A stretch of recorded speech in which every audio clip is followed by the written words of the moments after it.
নমস্কার বন্ধুরা, তোমাদের সবাইকে স্বাগত জানাই জিকে পয়েন্ট 365 ইউটিউব চ্যানেলের আরও একটি নতুন ভিডিওতে। আজকে আমরা তোমাদের সাথে আলোচনা করব ডাব্লিউবিপি কেপি কনস্টেবল 2024 এক্সামের জন্য গুরুত্বপূর্ণ আরও একটি জিকে কোয়েশ্চেন অ্যান্সারের মক টেস্ট ক্লাস নিয়ে। প্রতিদিন সন্ধ্যাবেলা আমাদের চ্যানেলে ডাব্লিউবিপি কেপি কনস্টেবল 2024 এক্সামের জন্য মক টেস্টের ক্লাস হচ্ছে। তোমরা প্রতিদিন সেই ক্লাসে অংশগ্রহণ করো, সঠিক উত্তর তোমরা টাইমের মধ্যে আমাদের কমেন্টে জানানোর অবশ্যই চেষ্টা করো। এর মাধ্যমে তোমাদের খুব ভালো একটা এক্সামের প্রিপারেশন হয়ে যাবে।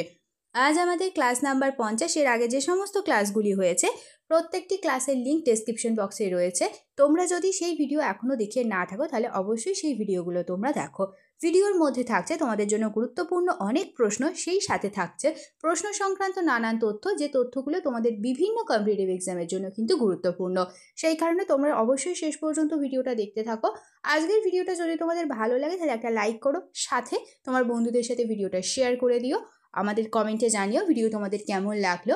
আর যদি তোমরা আজকে আমাদের চ্যানেলে নতুন হয়ে থাকো তাহলে অবশ্যই এটি সাবস্ক্রাইব করে পাশে থাকা বেল বাটনটা ক্লিক করে অল করে রাখো ফর অল নোটিফিকেশন।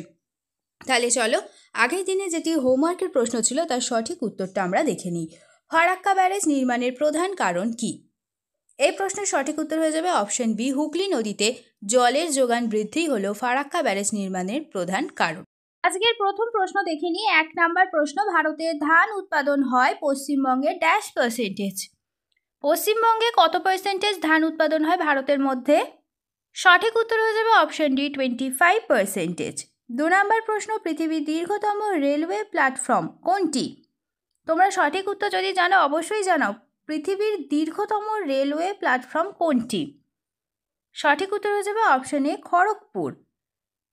3 নাম্বার প্রশ্ন দেখি, শিলং শহর অবস্থিত কোন পর্বতে? শিলং শহর এটি কোন পর্বতে অবস্থিত? সঠিক উত্তর হয়ে যাবে অপশন সি, খাসি পর্বতে। নেক্সট প্রশ্ন দেখি, পৃথিবীর মানচিত্রের সমান বিনতি কোণ বিশিষ্ট স্থানগুলি যোগ করে যদি রেখা টানা হয় তাহলে সেই রেখাগুলিকে কি বলা হয়? সঠিক উত্তর কি হবে এই প্রশ্নের?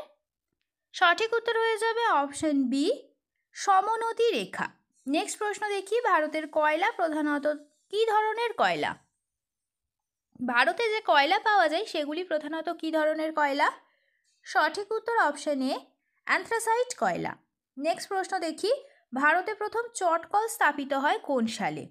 ভারতে প্রথম চটকল কোন সালে স্থাপিত হয়? সঠিক উত্তর অপশন বি, 1850 সালে। নেক্সট প্রশ্ন দেখি, লোকটাক হ্রদ কোন রাজ্যে অবস্থিত? লোকটাক হ্রদ এটি কোন রাজ্যে অবস্থিত? একটি গুরুত্বপূর্ণ প্রশ্ন, আশা করছি তোমরা সঠিক উত্তর দিতে পারবে কমেন্টে। তো লোকটাক হ্রদ এটি মণিপুরে অবস্থিত। নেক্সট প্রশ্ন, পৃথিবী পৃষ্ঠে যতটা অংশ জীবন বিরাজ করে তা হলো? তো পৃথিবী পৃষ্ঠে জীবন অর্থাৎ প্রাণী কোন অংশে থাকে? সঠিক উত্তর হয়ে যাবে অপশন ডি, বায়োস্ফিয়ার। নেক্সট প্রশ্ন দেখি, কোন নদী কাশ্মীর উপত্যকা দিয়ে প্রবাহিত হয়েছে? কোন নদীটি কাশ্মীর উপত্যকা দিয়ে প্রবাহিত হয়েছে? সঠিক উত্তর হয়ে যাবে 4টি নদীর মধ্যে ঝিলাম নদী। অপশন ডি হবে সঠিক উত্তর, ঝিলাম নদী কাশ্মীর উপত্যকার উপর দিয়ে প্রবাহিত হয়েছে। নেক্সট প্রশ্ন দেখি, পূর্ব ও পশ্চিম ঘাটের সংযোগস্থল হলো কোন পর্বত? পূর্বঘাট পর্বত আর পশ্চিমঘাট পর্বতের সংযোগস্থল হলো কোন পর্বত? বলো তোমরা কমেন্টে। সঠিক উত্তর অপশন বি, নীলগিরি পর্বত। নেক্সট প্রশ্ন দেখি, নর্মদা নদীর উৎপত্তি কোথায়? নর্মদা নদীর উৎপত্তি কোথায়? এই প্রশ্নটা অনেকবার এক্সামে এসেছে, নর্মদা নদীর উৎপত্তি কোথায়? সঠিক উত্তর হয়ে যাবে অপশনে অমরকণ্টক মালভূমি। গুরুত্বপূর্ণ প্রশ্ন তোমাদের জন্য এটি। নেক্সট দেখি, প্রখ্যাত একটি পাখিরালয়ের নাম। একটা 4টি যে অপশন রয়েছে, 4টি অপশনের মধ্যে একটা গুরুত্বপূর্ণ বা প্রখ্যাত পাখিরালয়ের নাম তোমাদের বলতে হবে। সঠিক উত্তর অপশন ডি, বন্দিপুর জাতীয় উদ্যান হচ্ছে একটি প্রখ্যাত পাখিরালয়ের নাম। নেক্সট প্রশ্ন, ভারতে মৌসুমি বায়ুর প্রধান নিয়ন্ত্রক কোনটি? সঠিক উত্তর হয়ে যাবে অপশন বি, তাপমান। ভারতে যে মৌসুমি বায়ু আসে তার প্রধান নিয়ন্ত্রক হলো তাপমান। নেক্সট প্রশ্ন দেখি, ভারতের কোন রাজ্যে আখের উৎপাদন সর্বাধিক? ভারতে কোন রাজ্যে আখের উৎপাদন সর্বাধিক হয়? সঠিক উত্তর হয়ে যাবে অপশন এ, উত্তরপ্রদেশে। নেক্সট প্রশ্ন, ভারতের কোন রাজ্যে সর্বাধিক তুলো উৎপন্ন হয়? কোন রাজ্যে ভারতের মধ্যে সর্বাধিক তুলো উৎপন্ন হয়? সঠিক উত্তর অপশন এ মহারাষ্ট্র। নেক্সট প্রশ্ন দেখি, বঙ্গদেশের বদ্বীপের দক্ষিণ পূর্ব দিকে নিম্নলিখিত চলন পরিলক্ষিত হয়েছে। সঠিক উত্তর হয়ে যাবে উত্থান চলন পরিলক্ষিত হয়েছে। এমার্জেন্স অপশন বি হয়ে যাবে সঠিক উত্তর এই প্রশ্নের। নেক্সট প্রশ্ন দেখি, সুন্দরবনকে নিম্নলিখিত বৈশিষ্ট্যের জন্য ওয়ার্ল্ড হেরিটেজ সাইট নামে নথিভুক্ত করা হয়েছে। কোন বৈশিষ্ট্যের জন্য ওয়ার্ল্ড হেরিটেজ সাইট নামে নথিভুক্ত করা হয়েছে সুন্দরবনকে? ম্যানগ্রোভ গাছের জন্য। অপশন সি হয়ে যাবে সঠিক উত্তর। নেক্সট প্রশ্ন, ভারতের কোন রাজ্যে সঞ্চিত কয়লার পরিমাণ সর্বাধিক? ভারতে কোন রাজ্যে সর্বাধিক কয়লা রয়েছে সঞ্চিত? সঠিক উত্তর অপশন বি ঝাড়খণ্ড। নেক্সট প্রশ্ন, পশ্চিমবাংলায় শিক্ষার হার কত?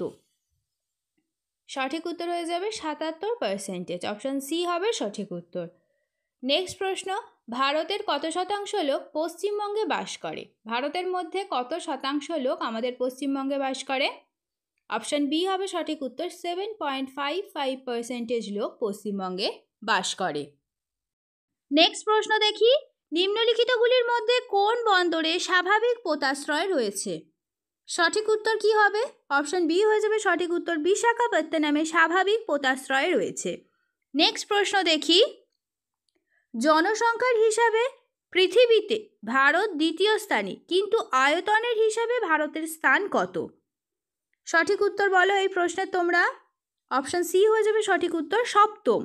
নেক্সট প্রশ্ন দেখি, IMF এর হেডকোয়ার্টার কোথায় অবস্থিত? সঠিক উত্তর হয়ে যাবে অপশন বি ওয়াশিংটন ডিসিতে। নেক্সট প্রশ্ন দেখি, প্রথম কোন আমেরিকান রাষ্ট্রপতি নোবেল পুরস্কার পান? সঠিক উত্তর কি হবে? সঠিক উত্তর হয়ে যাবে এই প্রশ্নের অপশন সি রুজভেল্ট। নেক্সট প্রশ্নটি তোমাদের জন্য হোমওয়ার্কের প্রশ্ন, দাগ্রিমা হিসেবে পূর্বতম প্রান্তে অবস্থিত ভারতের রাজ্য কোনটি? সঠিক উত্তরটা 4টে অপশনের মধ্যে কোনটি সঠিক উত্তর হবে সেটা তোমরা অবশ্যই কমেন্টে জানানোর চেষ্টা করবে। শেষ হলো আজকের ভিডিও। আজকের পর্বে আমরা আলোচনা করলাম WBP কেপি কনস্টেবল এক্সামের জন্য গুরুত্বপূর্ণ কিছু জেনারেল নলেজ কোয়েশ্চেন অ্যান্সার নিয়ে। প্রত্যেকটি প্রশ্নই কিন্তু তোমাদের জন্য সমান গুরুত্বপূর্ণ, সেই কারণে একটু স্কিপ না করে তোমরা শেষ পর্যন্ত ভিডিওটা দেখতে থাকো। প্রত্যেকটা প্রশ্ন কিন্তু তোমাদের জন্য ভীষণই গুরুত্বপূর্ণ। ভিডিওটা শেষ পর্যন্ত দেখো। ভিডিওটা যদি ভালো লাগে তাহলে অবশ্যই একটা লাইক করো, সাথে তোমার বন্ধুদের সাথে এই ভিডিওটা শেয়ার করো এবং আমাদের কমেন্টে জানাও ভিডিওটা তোমাদের কেমন লাগলো আর তোমরা নতুন কোন স্ট্যাটিক জিকের ওপর ভিডিও দেখতে চাইছো। আমরা সেই টপিকের ওপর খুব তাড়াতাড়ি তোমাদের জন্য ভিডিও নিয়ে আসবো। তাহলে ততদিন তোমরা আমাদের প্রত্যেকটি ভিডিও এইভাবে দেখতে থাকো, এক্সামের জন্য ভালোভাবে প্রিপারেশন নিতে থাকো। ধন্যবাদ।